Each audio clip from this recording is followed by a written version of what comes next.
حضرت سیدنا داؤد علیہ نبینا علیہ السلام کی قوم کے 70,000 آدمی عقبہ کے پاس سمندر کے کنارے ایلا نامی گاؤں میں رہتے تھے. عقبہ ایک علاقہ تھا اور ایلا ایک چھوٹا سا گاؤں جو سمندر کے کنارے تھا. یہ لوگ بڑے ویل آف تھے, بڑی فراخ دلی کی خوشگوار زندگی گزار رہے تھے, اچھا خاصا کما لیتے تھے کیونکہ ان سب کا کام مچھلی پکڑنا تھا, مچھیرے تھے. اللہ تعالیٰ نے ان لوگوں کا امتحان اس طرح لیا کہ سنیچر والے دن, سیٹرڈے والے دن مچھلی کا شکار ان لوگوں پر حرام قرار دے دیا اور ہفتے کے باقی دنوں میں ان کے لیے شکار حلال تھا. مگر کمال یہ ہوتا تھا کہ ہفتے کے روز دوسرے دنوں کے مقابلے میں مچھلی زیادہ آتی تھی. اب انہیں دیکھ کر للچاتے تھے, جی بڑا چاہتا تھا مگر کر کچھ نہیں پاتے تھے. اب شیطان نے ان کو یہ حیلہ سجھایا کہ ایسا کرو کہ سمندر کے ساتھ کچھ نالیاں بناؤ اور اس کے بعد کچھ چھوٹے چھوٹے حوض بنا لو, پاٹس جس کو ہم کہتے ہیں وہ بنا لو. مچھلیاں سیٹرڈے والے دن اس پاٹس میں آ جائیں گی, اس حوض میں آ جائیں گی اور اس کے بعد تم اسے اتوار کو شکار کر لینا. ان لوگوں نے شیطان کی اس مشورے کو مان لیا. وہ سمجھے کہ بات تو ٹھیک ہے, یہ ہفتے کو تو نہیں اتوار کو شکار ہوگا. لیکن ناظرین دراصل یہ بھی تو شکار ہی تھا نا, مچھلیوں کو اس حوض میں قید کرنا ہی تو تھا. بہرحال انہوں نے ایسا کرنا شروع کیا اور اللہ تعالیٰ کی نافرمانی کرتے چلے گئے. اب اس موقع پر اس قوم کے 3 گروہ بن گئے, 3 گروپس ہو گئے. نمبر 1, کچھ لوگ تو ایسے تھے جو شیطان کے اس شیطانی حیلے سے منع کرتے تھے کہ شکار نہ کیا جائے اور ان سے دور ہو گئے, ناراض ہو گئے کہ تم اللہ کی نافرمانی کرتے ہو, ہمارا تمہارا کچھ لینا دینا نہیں. دوسرا گروپ وہ تھا کہ جو دل سے تو برا جانتے تھے کہ یہ لوگ غلط کر رہے ہیں مگر ان کو منع نہیں کرتے تھے, بلکہ منع کرنے والوں کو سمجھاتے کہ تم ایسی قوم کو نصیحت کرنے کی کوشش کرتے ہو جنہیں اللہ تعالیٰ ہلاک کرنے والا یا سخت سزا دینے والا ہے. اور تیسری قسم کے لوگ وہ تھے جو سرکش و نافرمان تھے. اللہ کا حکم مل چکا تھا, ممانعت آ چکی تھی, منع تھا ہفتے والے دن شکار کرنا مگر وہ شکار کرتے تھے. جب نافرمانوں نے منع کرنے کے باوجود شکار کر لیا تو منع کرنے والوں کی جماعت نے کہا کہ اب تمہارا ہمارا کوئی تعلق نہیں ہے, ہم کوئی بیل بلاپ نہیں رکھیں گے. تو اب کیا کیا گیا کہ دونوں طرف ایک بیچ میں دیوار کھڑی کر لی گئی. نافرمان دوسری طرف چلے گئے اور اس طرف جو اس کو برا سمجھتے تھے وہ دوسری طرف آ گئے. اب ہوا یہ کہ حضرت داؤد علیہ السلام تشریف لائے. ان کو جب پتا چلا کہ قوم کے ایک بڑے گروہ نے اللہ کے منع کرنے کے باوجود سیٹرڈے کو شکار الاؤ نہیں تھا پھر بھی شکار کر لیا ہے, آپ بڑے غضبناک ہوئے, بڑے دل برداشتہ بھی ہوئے اور اللہ کی بارگاہ میں ان کی بربادی کی دعا فرمائی. اب ہوا کیا ناظرین, قرآن کیا کہتا ہے؟ آئیے اب قرآن کی طرف رجوع کرتے ہیں اور پہلے میں آپ کو وہ قرآنی آیات سنانا چاہتا ہوں, پھر اس واقعے کو اور کنٹینیو کریں گے جو مفسرین کرام نے اس کی تفصیل لکھی ہے. چنانچہ پہلے سورہ بقرہ میں اللہ تبارک و تعالیٰ نے آیت نمبر 65 میں اجمالی طور پر اس کا بیان فرمایا اور تفصیلی بیان پارہ نمبر 9 سورہ اعراف آیت نمبر 163 تا 166 ان 4 آیتوں میں اس کا تذکرہ ہوا. تو پہلے سورہ بقرہ کی ایک آیت نمبر 65 سنتے ہیں اور پھر سورۃ الاعراف کی آیت نمبر 163 سے لے کر 166 کی تلاوت اور ترجمہ سنتے ہیں, پھر بات کو آگے لیے چلتے ہیں. وَلَقَدْ عَلِمْتُمُ الَّذِينَ اعْتَدَوْا مِنْكُمْ فِي السَّبْتِ فَقُلْنَا لَهُمْ كُونُوا قِرَدَةً خَاسِئِينَ. اور بے شک ضرور تمہیں معلوم ہے تم میں کہ وہ جنہوں نے ہفتہ میں سرکشی کی تو ہم نے ان سے فرمایا کہ ہو جاؤ بندر دھتکارے ہوئے. وَاسْأَلْهُمْ عَنِ الْقَرْيَةِ الَّتِي كَانَتْ حَاضِرَةَ الْبَحْرِ إِذْ يَعْدُونَ فِي السَّبْتِ إِذْ تَأْتِيهِمْ حِيتَانُهُمْ يَوْمَ سَبْتِهِمْ شُرَّعًا وَيَوْمَ لَا يَسْبِتُونَ لَا تَأْتِيهِمْ كَذَلِكَ نَبْلُوهُمْ بِمَا كَانُوا يَفْسُقُونَ.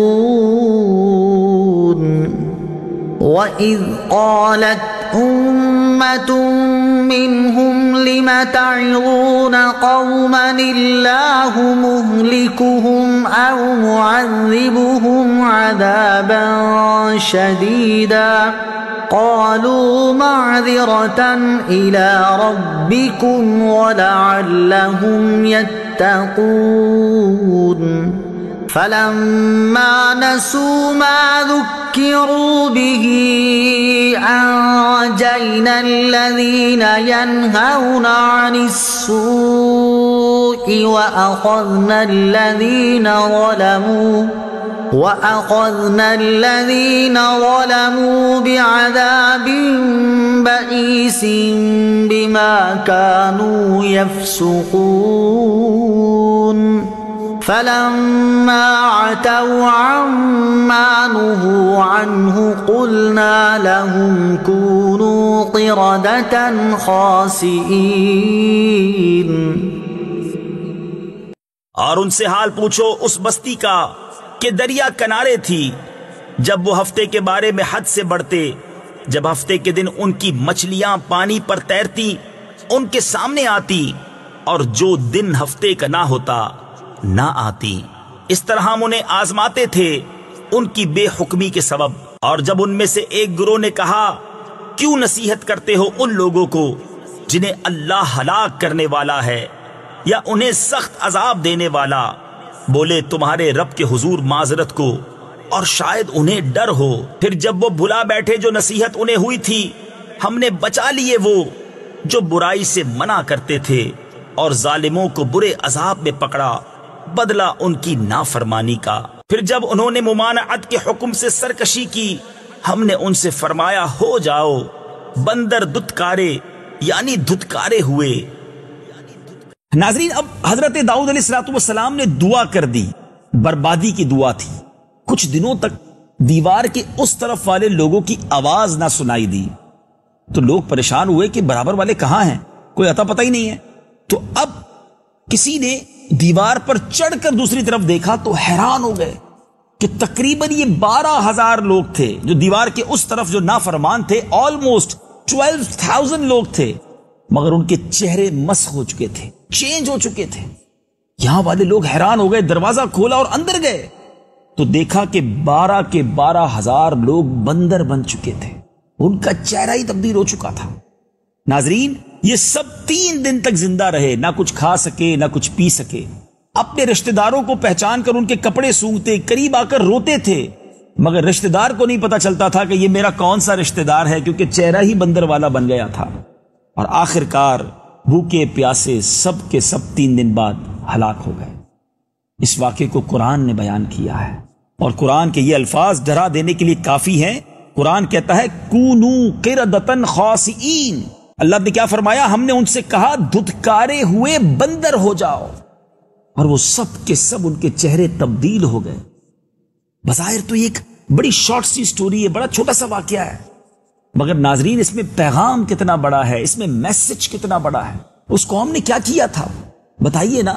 اس قوم نے اللہ کے ایک فرمان کو نہیں مانا. ایک دن شکار کرنا منع تھا، اس قوم نے شکار کر لیا.